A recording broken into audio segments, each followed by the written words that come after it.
अयोध्या की मिल्कीपुर सीट पर उपचुनाव का रास्ता साफ हो गया है। इस सीट पर एक पिटीशन की वजह से चुनाव घोषित नहीं हो पाया था। गोरखनाथ बाबा के वकील ने अब ये साफ कर दिया है कि वो कोर्ट में दाखिल अपनी याचिका को वापस कर लेंगे, विड्रॉ कर लेंगे। अब इस बात के कयास लग रहे हैं कि बाकी सीटों के साथ भी इस सीट पर चुनाव कराए जा सकते हैं। ये सीट अवधेश प्रसाद के सांसद बनने से खाली हुआ और आपको बता दें कि सपा से फैजाबाद सीट से सांसद बन गए थे और इस सीट पर सपा ने अपना प्रत्याशी घोषित कर दिया है।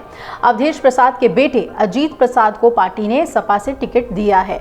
पिछले विधानसभा चुनाव में सपा प्रत्याशी अवधेश प्रसाद ने बीजेपी नेता बाबा गोरखनाथ को 13,000 से ज्यादा वोटों से हराया था।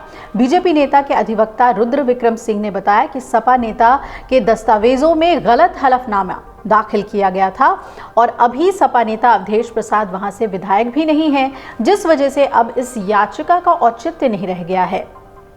1-2 दिन में हाईकोर्ट में याचिका को वापस लेने की अपील वो करेंगे और यूपी में विधानसभा की 10 में से 9 सीटों पर उपचुनाव की घोषणा कर दी गई है। अयोध्या जिले की मिल्कीपुर सीट पर अभी उपचुनाव नहीं होगा, ये कहा गया। 9 सीटों पर उपचुनाव के लिए मतदान 13 नवंबर को, जबकि मतगणना 23 नवंबर को होगी।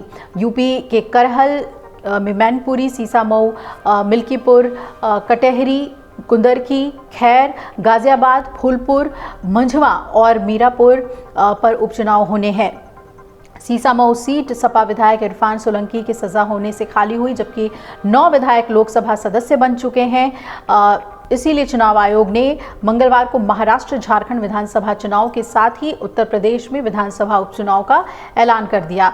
अयोध्या के मिल्कीपुर विधानसभा में उपचुनाव की घोषणा नहीं की गई उस केस की वजह से, जिसके बारे में हमने आपको बताया। 2022 विधानसभा चुनाव में समाजवादी पार्टी के प्रत्याशी अवधेश प्रसाद ने भारतीय जनता पार्टी के प्रत्याशी बाबा गोरखनाथ को 13,000 से ज्यादा वोटों से हराया था और चुनाव प्रक्रिया में जमा किए गए सपा प्रत्याशी के दस्तावेजों में कमी होने पर इलाहाबाद हाईकोर्ट में बाबा गोरखनाथ ने याचिका दाखिल कर दी, जिसे देखते हुए चुनाव आयोग ने मिल्कीपुर विधानसभा पर उपचुनाव नहीं करने की घोषणा की है। लेकिन अब बाबा गोरखनाथ, बीजेपी के नेता, उनके वकील ने एक वीडियो जारी कर कहा कि इस केस से जुड़ी हुई याचिका अब वो वापस ले रहे हैं।